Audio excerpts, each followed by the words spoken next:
Iran ভয় পায় না, খামেনি কোনো বাংকারে লুকিয়ে নেই।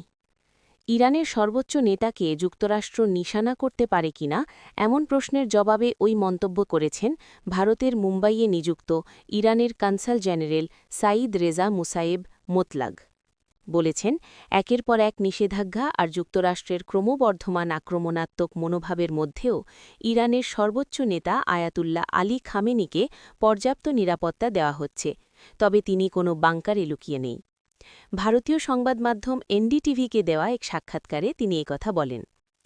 সাঈদ রেজা মুসায়েব মোতলাক বলেন, আমরা কোনো বিদেশি শক্তিকে ভয় পাই না। কিছু মানুষ গুজব ছড়াচ্ছে। আয়াতুল্লাহর নিরাপত্তার জন্য নিরাপত্তা কর্মী থাকা স্বাভাবিক, যেমন অন্য যে কোনো দেশেই হয়। তবে কেউ যেন মনে না করেন তিনি কোনো বাংকার বা আশ্রয়ে লুকিয়ে আছেন। ইরানের এই কনসাল জেনারেল বলেন, বিদেশি গোয়েন্দা সংস্থাগুলো আমার দেশে বিক্ষোভ উস্কে দিয়েছে। নিষেধাজ্ঞার হুমকি থাকা সত্ত্বেও ইরান ও ভারত উভয় দেশই তাদের সহযোগিতা বজায় রাখার চেষ্টা করছে। ইরানি এই কূটনীতিক বলেন, ইরান অভ্যন্তরীণ সংকটে রয়েছে এমন একটি চিত্র তুলে ধরার চেষ্টা করা হয়েছে।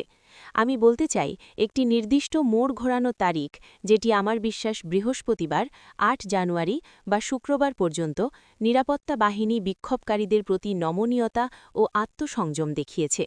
তিনি বলেন, বৃহস্পতিবার ও শুক্রবার থেকে যখন ইরানের বাইরে থাকা তাদের প্রভু ও নিয়ন্ত্রকদের কাছ থেকে সন্ত্রাসী গোষ্ঠীগুলো নির্দেশনা পেতে শুরু করে, তখন তারা ষড়যন্ত্র ও চক্রান্তে লিপ্ত হয় এবং বড় ও ছোট শহরের বিভিন্ন স্থানে নাশকতা চালায়।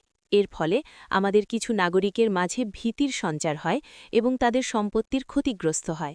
পাশাপাশি সরকারি সম্পত্তিও ধ্বংস করা হয়েছে। দুর্ভাগ্যজনকভাবে এই সহিংসতায় মোট ৩,১১৭ জন নিহত হয়েছেন।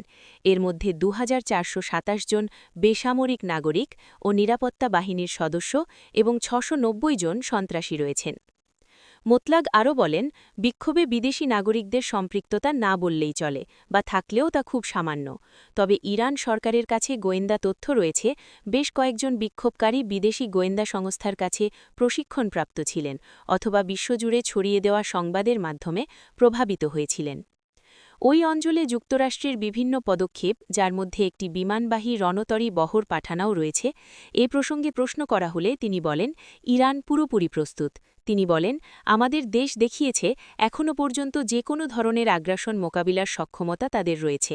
এর উদাহরণ হল গত বছরের জুনে ইসরায়েলের সঙ্গে ১২ দিনের যুদ্ধে পরিচালিত অভিযান অথবা এই সন্ত্রাস অভিযানের বিরুদ্ধে দেখানো প্রতিরোধ।